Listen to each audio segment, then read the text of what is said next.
The Golden Temple of Amritsar is one of the most sought-after destinations for many foreign tourists who visit India. One of the most important aspects of this temple is its mega kitchen, which feeds thousands of its visitors every day, who come from different nationalities and communities. For many documentary makers from around the world, the mega kitchen of the Golden Temple of Amritsar has been a point of great interest. But what makes me take interest in the Gurudwaras is the deep emotion, divinity, equality, and selfless contribution for humanity that surrounds them. In the northern part of India, in the land of Punjab, one can find lots of people who belong to the Sikh community.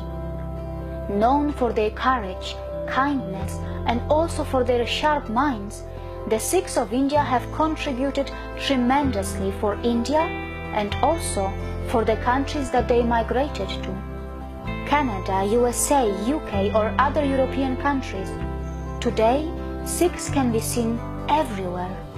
Wherever Sikhs go, they take their mouth-watering Punjabi cuisine, their moral values and their spirituality together with them. Today, the peaceful Sikh community of the UK is known for their tremendous social work that their Gurudwaras do for the people of Britain. In their own language, it is known as Seva, and Seva means selfless service. But before I talk more about Seva and Gurudwaras of England, let's go back in time for a short while. United Kingdom is the land which is known for its infamous colonial rule that resulted in the massacres of millions around the world. Thanks to its colonial rule, the country surprised itself and the world by reaching new heights in economy and power, and it stayed that way for some time. But it appears that the good times did not last too long for them. Today, the country is facing an exit from the European Union and is also facing many massive economic and domestic challenges. The vast majority of the people of the UK are nice and friendly people, and many of them have absolutely no idea about the brutality of the British colonial rule, thanks to their powerful domestic media, which has a strong international presence as well. The media plays an extremely crucial and clever role in order to form the desired opinions of the citizens of Britain and also of the world. And all of this is perfectly complemented by the academic institutions of Britain, which for some reasons do not teach their students much about their colonial rule and their atrocities. Shockingly, the only stories of the colonial rule which are popular among the British citizens are the ones which are told and taught to them just to self-glorify their brutal colonial rule. So unfortunately, growing up as a British citizen, one does not get enough opportunities by the media or by the academic institutions to learn deeply about the colonial rule, and that is why many British citizens have no clue of what actually happened in India, a country which was said to be the most important former colony of Britain. Today, England is a country of sharp contrast. On the one hand, one can see thousands of homeless people who are begging and roaming on the streets every day. And on the other hand, one can see the posh colleges and academic institutions where perhaps only the children of the elites can afford to study. From its posh streets, full of expensive cars like Jaguar or Range Rover, which are still proudly owned by the citizens, to the streets, which are filled with waste. Going for a drive in England can be very shocking. In England, one can see the priceless wealth that was acquired from its former colonies adding glitter to its museum galleries, and also one can see the citizens who still have to go to bed hungry. And that is why the biggest question which comes to one's mind is why there is such a wealth inequality in this country, which most of us around the world consider as a rich and a developed country.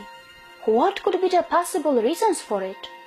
Is it because the acquired wealth was never evenly distributed, or are there some other reasons behind it?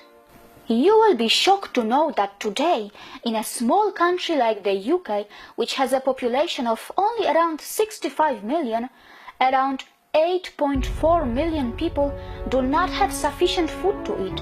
And shockingly, this is around 13% of the entire population of the UK. Out of this 8.4 million people, 4.7 million people live in severely food insecure homes, which means that they are regularly going to bed hungry. As the UK struggles with hunger and also with wealth disparity, the Sikh Gurudwaras of the UK are a blessing for some citizens.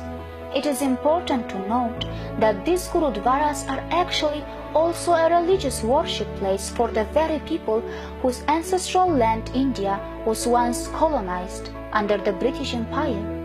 Today, in Gurudwaras of the UK, anyone can eat a healthy full meal for free, every day and at any time of the day.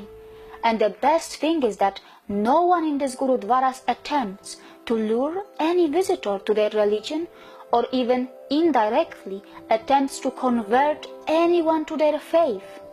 If you go to South Hall, for instance, or some of the big Gurudwaras, you'll see a lot of non-Sikhs coming just in. All they do is cover their head, go and take langar and go away. Nobody asks them. And we don't have this concept of giving a chapati with one hand and a book with the other hand. So you come in, you're not under any pressure that you have to understand Sikhi or understand about the Sikhs or the Gurus. You want to take langar, you take it. You want to be part of the community taking langar, take it. And just, that is it. And when we donate money to the Gurdwara, we don't specify who should get that langar, who should not get that langar.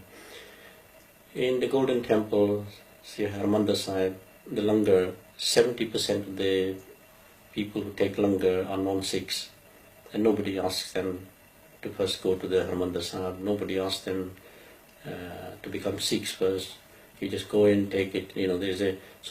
Every half an hour there's another 1,000 people eating, and if you go to on an average day, anything between 20 and 30,000 people eat. On big days, something around 50 to 60,000 people eat in Darbar Sahib every day.